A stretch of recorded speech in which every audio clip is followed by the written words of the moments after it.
Killua Zoldyck fait partie des symboles forts du manga Hunter x Hunter, car ce personnage contraste énormément avec celui de Gonfrix, oscillant entre l'ombre et la lumière. Cependant, au cours du temps et des saisons, cette différence s'est estompée et s'est même presque inversée, Gon ayant sombré dans un début de folie vengeresse, tandis que Killua s'est davantage tourné vers les forces de lumière.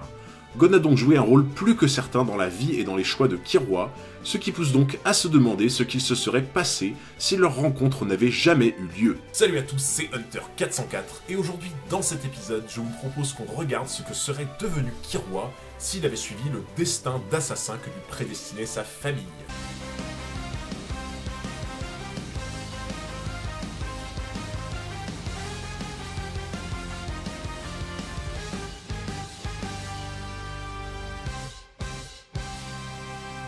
Ça fait extrêmement longtemps que certains d'entre vous me demandent le retour des vidéos What If, c'est maintenant chose faite. On avait fait Gon, on avait fait Kurapika, et maintenant on va s'occuper de Killua, qui, il faut l'avouer, reflète un personnage parfait pour ce genre de vidéo. J'en profite également au passage pour vous dire de venir me rejoindre sur Twitter. Depuis que je me suis recréé un compte, je suis redevenu complètement accro, et je partage chaque jour du contenu sur Hunter x Hunter.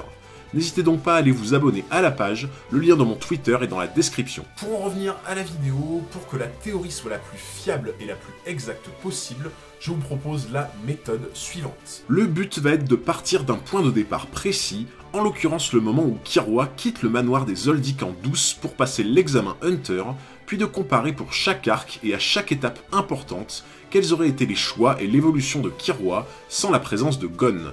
Et bien entendu, le plus intéressant sera de savoir, arrivé à la dernière étape de son parcours pendant l'élection du nouveau président, si Killua serait devenu plus puissant ou plus faible sans la présence de Gon. Maintenant qu'on a fixé les règles, c'est parti pour savoir ce qu'aurait donné Killua en assassin Zoldyck.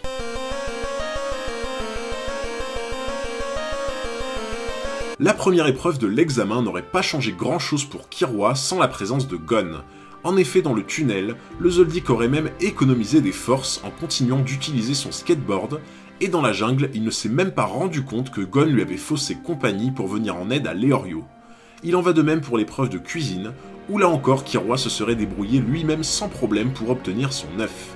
Cependant, les choses deviennent différentes à partir de l'épreuve de la tour aux astuces, car sans Gon, Killua n'aurait jamais fait équipe avec Kurapika, Leorio et Tompa, et donc aurait fait cavalier seul en prenant un chemin totalement différent.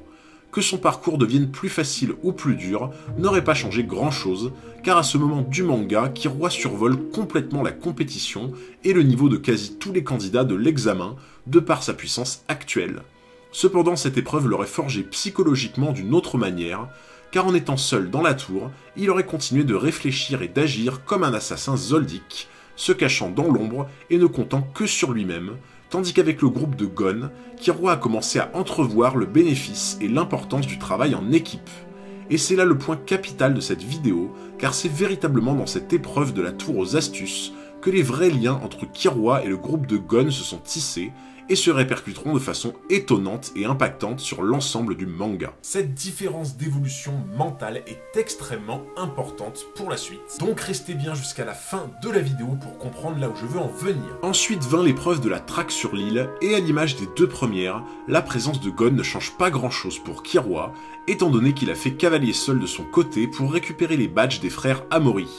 C'est d'ailleurs dans ce genre de moment qu'on reconnaît l'empreinte persistante de la force et du côté prédateur de la famille Zoldyck. L'examen se conclut avec le tournoi final des candidats, et il s'agit du deuxième point névralgique de cette théorie, car même si le choix d'abandonner face à Pokel par vanité n'aurait pas changé sans la présence de Gon, il s'avère que la réaction de Killua face à l'intervention de son grand frère Irumi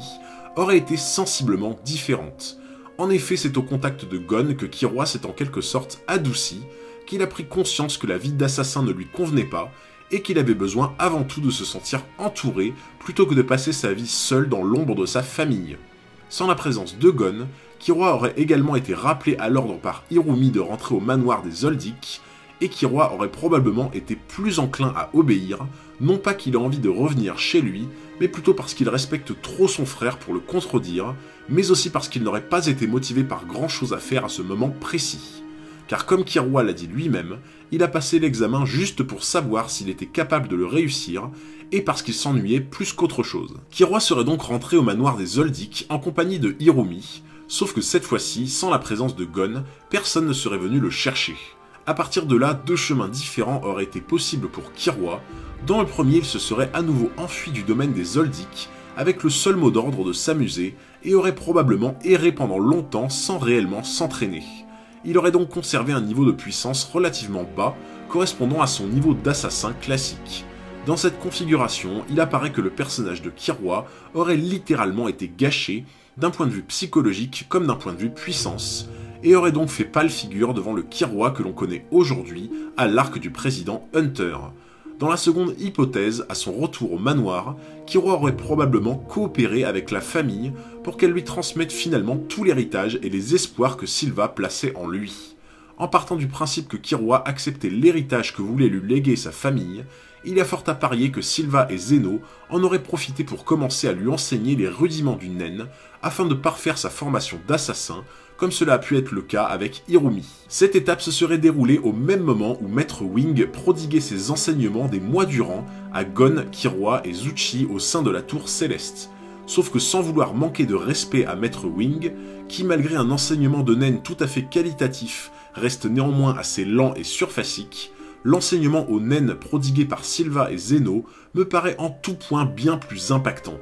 Au-delà du fait que la puissance personnelle du maître joue énormément dans la qualité de l'enseignement, Silva et Zeno perdurent des traditions et des préceptes acquis, maîtrisés et qui ont fait leurs preuves depuis des longues générations, en passant notamment par des monstres comme Maha Zoldyck. Cela veut donc dire que non seulement l'enseignement du nen envers les enfants Zoldyck figure probablement parmi les meilleurs entraînements que l'on peut trouver,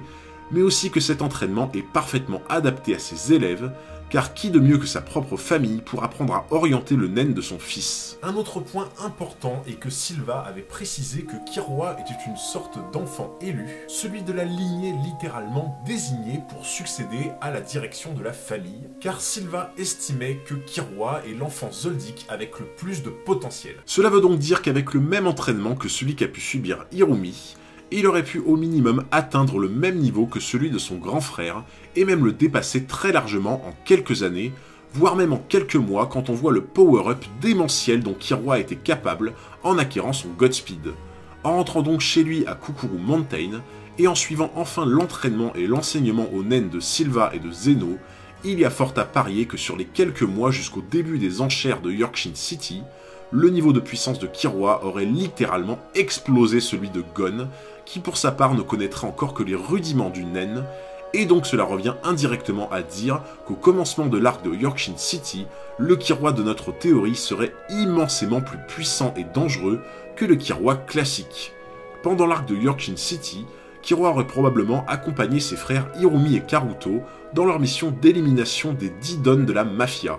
En soi, la différence notable de niveau entre nos deux Killua n'aurait pas vraiment changé, car tous deux, contrairement à Kurapika, n'auraient pas été au centre de l'intrigue et n'ont pas livré de vrais combats contre la brigade. Cependant, l'arc de Grid Island devient plus intéressant, car bien entendu, ne connaissant pas Gon, le Killua de notre théorie n'aurait pas eu l'occasion de pouvoir pénétrer dans le jeu. Or, on sait pourtant que tout au long de l'arc, Gon et Killua ont pu disposer, grâce à Biscuit, d'un power-up de puissance non négligeable, mais surtout d'une maîtrise des grands principes du nen bien plus approfondie. Pendant ce temps-là, le plus probable pour le Killua de notre théorie est qu'il ait continué ses missions classiques d'assassinat, ne lui amenant pas nécessairement plus de niveaux qu'auparavant. Cela veut donc dire que le Killua classique aurait commencé à rattraper son retard sur le Killua de notre théorie, même si, à mon sens, il demeurait encore très largement supérieur. Mais là où la théorie va venir prendre tout son sens, correspond à l'arc des fourmis chimères, car bien que la première moitié de l'arc témoigne d'une grande impuissance de Killua et de Gon sur les terres hostiles du Golto de l'Est, c'est véritablement sur la deuxième partie de l'arc, à partir de leur entraînement et de leur confrontation avec Knuckle et Shoot, que Gon et surtout Killua vont véritablement exploser d'un point de vue puissance. En effet, la neutralisation de l'aiguille d'Hirumi a eu un effet libérant sur les capacités de Killua en plein combat, mais surtout l'élaboration de sa technique Godspeed, avant son retour sur le Golto de l'Est, a été l'un des plus gros power-up qu'on ait jamais pu voir dans le manga, un power-up tellement indécent qu'il paraît difficile à croire qu'un assassin comme le Killua de notre théorie même formé aux naines par Sylva et Zeno, puisse lui tenir tête. D'autant plus que malgré une puissance incroyable venant de l'héritage de la famille, la marge de progression de Killua de notre théorie, depuis l'arc de Yorkshire City, est assez faible, se contentant de remplir des missions adaptées à sa puissance,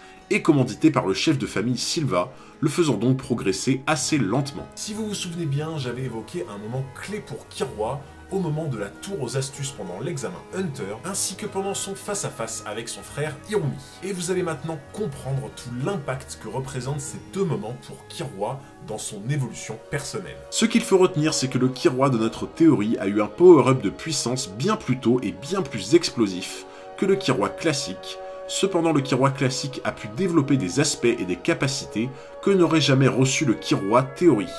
Leur puissance est difficilement comparable arrivée à l'arc de l'élection du président, quoique personnellement je pense tout de même que Killua Godspeed reflète un potentiel de puissance de combat plus important que Killua Assassin Zoldyck. Et la raison pour laquelle je pense que Killua classique a plus de potentiel sur le long terme vient de ces deux moments clés dont on a parlé tout à l'heure. En effet, j'avais expliqué que depuis la tour aux astuces et son altercation avec son frère, Killua s'est rendu compte de l'importance de la cohésion, du travail en équipe, et de faire ses choix par conviction et non par obligation.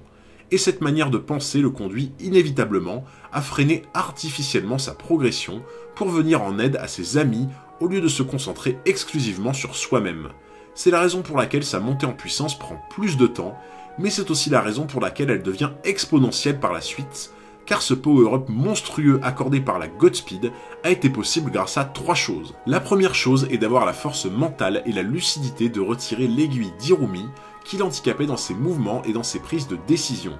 Par ce biais, cela amène le deuxième point, à savoir de pouvoir réagir et interagir dans des situations périlleuses, là où l'aiguille d'Hirumi le poussait à fuir le danger selon le principe des Zoldyck, car il faut bien avouer que la progression énorme que l'on peut obtenir viendra toujours d'un combat où l'on risque sa vie, car l'adversaire est plus fort que soi.